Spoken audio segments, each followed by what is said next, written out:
Olá pessoal, Paulo aí para mais um bate-papo aqui do Papo Net. Hoje vamos falar sobre criatividade, vamos falar sobre tendências de criatividade. E principalmente nesse momento que a gente está vivendo de isolamento, de incertezas e tudo mais, a criatividade eu acho que é o grande motor que nos faz achar soluções, principalmente no momento onde a gente não tem muito conhecimento do que pode acontecer. Agora já nem tanto, mas já passamos um momento muito mais crítico. E vamos falar sobre tendências de criatividade. E para falar sobre isso, trouxemos aqui uma especialista no assunto. Trouxemos aqui Patrícia Santana, que é da Tendere, uma empresa que faz pesquisas de tendências na área criativa, né? Foi citado aqui num bate-papo nosso aqui do pessoal da Fedrigoni, citou o trabalho deles, um trabalho muito importante, que inclusive eles tiveram recentemente uma live sobre o futuro, né? O futuro do papel, especificamente, mas eles atuam de uma forma mais abrangente, na criatividade. Patrícia, é um prazer enorme recebê-la aqui, é um prazer conhecê-la. E criatividade é o que muda o mundo, né? É o que muda o mundo. É o que faz, né? Bernard Shaw, o dramaturgo escocês, tem uma frase ótima dele que eu gosto, que ele diz que o homem sensato é aquele que se adapta ao mundo à sua volta, né? O insensato é aquele que tenta adaptar o mundo às suas próprias necessidades. Portanto, conclui Bernard Shaw, todo o progresso da humanidade se deve aos insensatos, né? Aos criativos. Legal. É um prazer estar aqui também, Paulo, muito obrigada pelo convite. E sim, a gente vai falar um pouco sobre esse futuro, né, do papel. A gente pesquisa já há algum tempo sobre o universo criativo e como negócio, né, como motor de economia e uma indústria que precisa, na verdade, estar com o olho lá na frente para pensar todos os processos. É super importante a gente ter esse tipo de informação de tendências antes, justamente para, às vezes, desenvolver maquinário, desenvolver instrumental, tecnologia, né? Então, exige uma certa antecedência, realmente, a gente já saber o que vai acontecer daqui a mudar alguns paradigmas, anos. Principalmente, né? Exatamente, que é o que a gente está vivendo agora, né? A gente está vivendo agora um processo de mudança que, de certa maneira, acelerou uma série de exigências ou de novas contingências que estavam começando a nascer e foi tudo acelerado nesse processo. Eu costumo dizer que essa pandemia abriu nossas gavetas, né? Porque tirou tudo que estava engavetado, tudo que estava para o futuro, tudo que a gente estava postergando, né? Procrastinando, né? Exato. Foi tudo jogado rapidamente e quem não se adapta, quem não consegue viver nesse mundo, está sofrendo muito, inclusive, né? Seja negócio, seja particularmente, as pessoas estão sofrendo por conta disso.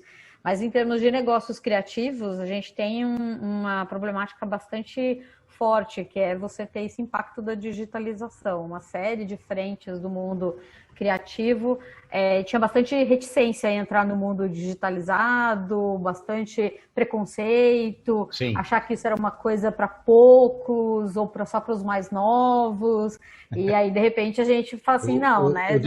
O digital era o inimigo eleito, né? Exato, né? E, na verdade, por uma certa preguiça de aprender, uma preguiça de sair do lugar, né? Esse estar acomodado, né? Então, ele forçou, né, uma série de pessoas a repensar o seu negócio. Quem conseguiu ter agilidade, né, de conseguir pivotar, de encontrar novas oportunidades, né? Ao invés de ficar reclamando, né? Virar e falar, vamos fazer alguma coisa, vamos mudar, né? O que está acontecendo.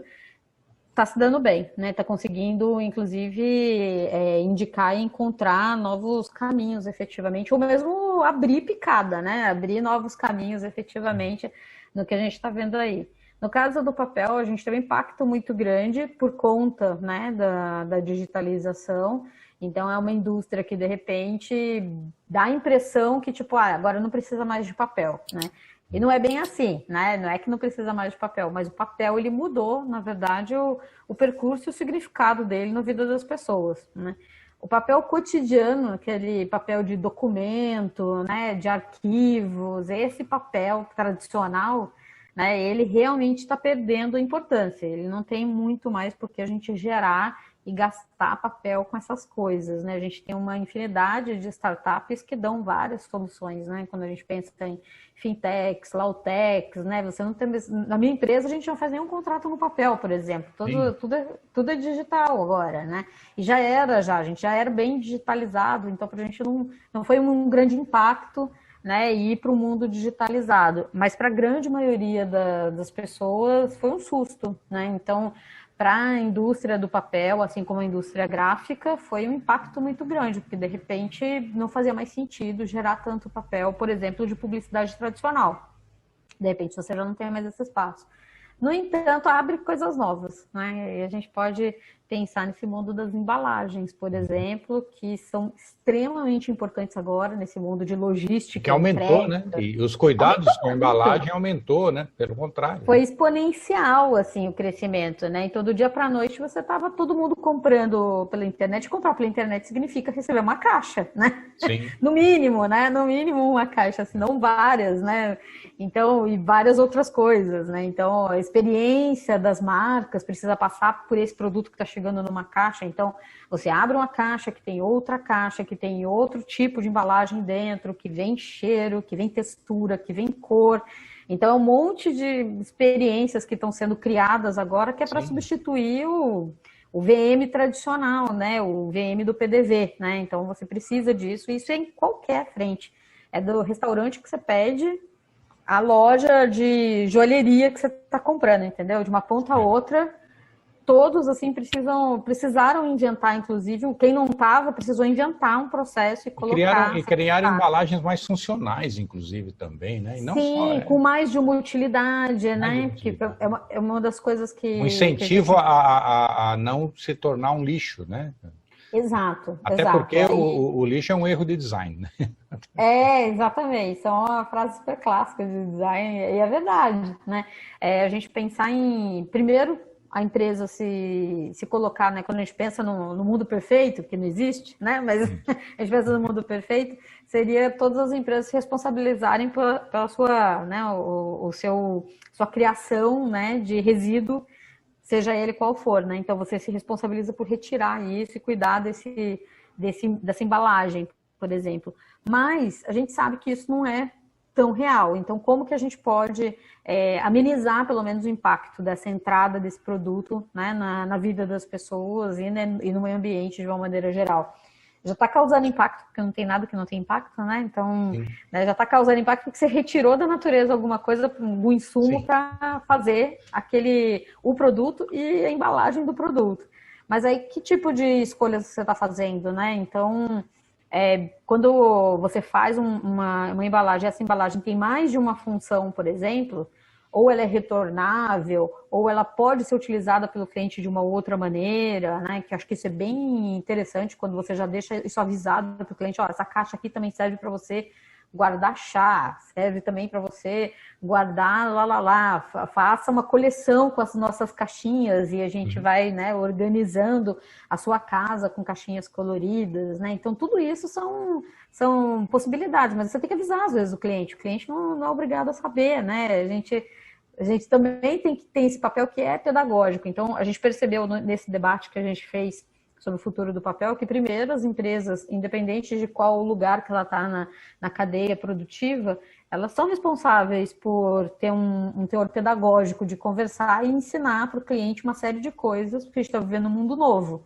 Então o cliente também está aberto a aprender, né? Como que eu vou viver nesse momento, né? Você pode viver assim, você pode comprar comigo, desde a embalagem até o produto, eu estou me responsabilizando por isso, isso e isso, você pode usar assim, assim, assado. Os clientes querem, né? Eles gostam hoje em dia de saber disso. Antigamente não gostavam, antigamente achava que isso era chatice, que era blá blá blá demais. Hoje não. Principalmente a geração Z é uma geração que quer saber de tudo, quer saber componentes que foram usados, quer saber quem que trabalhou para fazer aquele produto que ele está comprando, entendeu? Então ele é preocupado, né, demais, né? E está ensinando para as outras gerações estão indo atrás, né? Estão percebendo que a gente pode exigir realmente, né? Por que a gente não exigiu até hoje, né? Então, esse tipo de postura é uma postura bacana que a geração Z trouxe e que todo mundo está aprendendo com eles. Aí a gente vê uma oportunidade, né? Pensar o papel de uma maneira mais criativa, com mais valor agregado, né? Então a ideia da escala, do estandartizado, né? Talvez não faça muito sentido mais. Ao invés de você ter 2, 3, 4 clientes grandes, você ter 20, 30, 40, que te desafiam mais criativamente, inclusive, pode ser uma oportunidade de você ganhar mais dinheiro, porque o processo, inclusive, vai ser um processo um pouco mais... não é caro, né? Porque dá a impressão que a gente está pensando só nesse valor. E, na verdade, você vai ter mais coisas ali também. Você sendo né? mais específico, você pode aumentar o valor agregado, né? O valor agregado, né? A percepção de valor aumenta, né? Exatamente, exatamente. Então você olha para um produto que é mais elaborado e que é feito mais para as necessidades dos clientes. Então a gente vê também que eu empurro para o cliente o meu produto, eu falo para ele como usar, não funciona mais, né? Então você tem que ficar muito próximo do cliente agora e entender muito bem, desenhar muito bem as segmentações para justamente você conseguir trazer e entregar para ele o valor que ele realmente quer. É um cliente mais exigente que a gente tem agora também, né? Também é mais duro ele conseguir o dinheiro dele. O dinheiro está mais escasso no mercado, então ele vai ser mais exigente, ele vai querer mais custo-benefício e ele quer algo que realmente sane os problemas dele e não que vire mais um problema. Então, tanto o papel quanto a indústria gráfica não podem criar problemas, eles têm que criar soluções que são outras hoje em dia, né, do que era pouco tempo atrás. Então eu vejo um cenário com bastante oportunidades, mas para a gente identificar as oportunidades, a gente precisa não ter preguiça, tem que reclamar é perda de tempo nesse momento, assim. Não reclama, vai para frente, né? Com certeza. Patrícia, a gente tem muito assunto aqui, eu gostaria de fazer um monte de pergunta aqui, mas eu acho que eu vou ter que chamar você de novo aqui para a gente continuar essa conversa, que o nosso tempo de hoje já acabou aqui. Mas eu já fico o convite aí para você voltar, para a gente falar um pouco mais, essas questões de continuidade, de sobreviver, né, de resiliência, de busca de novos caminhos, que na verdade a criatividade é o que permite a gente descobrir o que não está tão óbvio na nossa frente em momentos de crise, né? E como se costuma dizer, um chavão bem batido, a crise é sempre uma nova oportunidade, sempre tem oportunidades na crise. Sim. Mas eu gostaria de convidá-la para voltar aqui e gostaria de deixar o tempo aí final para as suas considerações finais para os nossos seguidores. Legal. Bem, para mim foi um prazer, agradeço imensamente o convite e acho que a dica é justamente essa questão da resiliência, né? A gente vivenciar realmente a problemática, né? Não fingir que está também tudo cor-de-rosa, porque é mentira, né? Então, realmente a gente tem um cenário difícil para os próximos 2 anos, assim, com certeza, já comprovado por várias pesquisas de tendências econômicas e financeiras. Então, quem consegue identificar as oportunidades, atender melhor os clientes, ficar com foco nisso, consegue realmente encontrar as novas oportunidades e encontrar novas maneiras de estar no mercado, inclusive, né? Então, essa é a dica que eu deixo. Essa é uma dica bem rápida, mas acho que é a dica que dá para deixar nesse momento, assim, que é o momento que a gente está vivendo, né? Com certeza. Obrigado, Patrícia. Obrigada, Paulo. Essa é Patrícia Santana, da Tendere, uma empresa que busca pesquisar as tendências dos criativos na área de criatividade, então que é fundamental nesse momento que nós estamos vivendo. Se vocês curtiram, deem seu like, deem seu dislike se viram alguma coisa que a gente pode melhorar, comentem, deem sugestões, digam o que a gente está errando para poder melhorar, digam onde é que a gente está acertando para a gente poder aprimorar, concentrar mais esforços ainda. Se ainda não se inscreveram no nosso canal, se inscrevam, ative as notificações para saberem dos próximos bate-papos, para serem notificados dos próximos bate-papos. E como eu sempre digo, somos uma sociedade colaborativa. A humanidade é colaborativa na sua essência. A civilização é o produto dessa colaboração. A civilização, a gente criou aldeias, cidades, estados, países, impérios em colaboração, em equipes, né, em exércitos colaborando uns com os outros, entre si. E pela primeira vez na história da humanidade, essas gerações que estão sobrevivendo aí, enfrentando essa pandemia, têm as tecnologias disponíveis para trabalhar essa colaboração, para fazer essa colaboração, sem se preocupar, inclusive, com o isolamento social, com o distanciamento pessoal. com fronteiras e até mesmo com idiomas. Então, utilize as novas tecnologias para continuar colaborando e colaborar ainda mais, construindo uma sociedade cada vez melhor.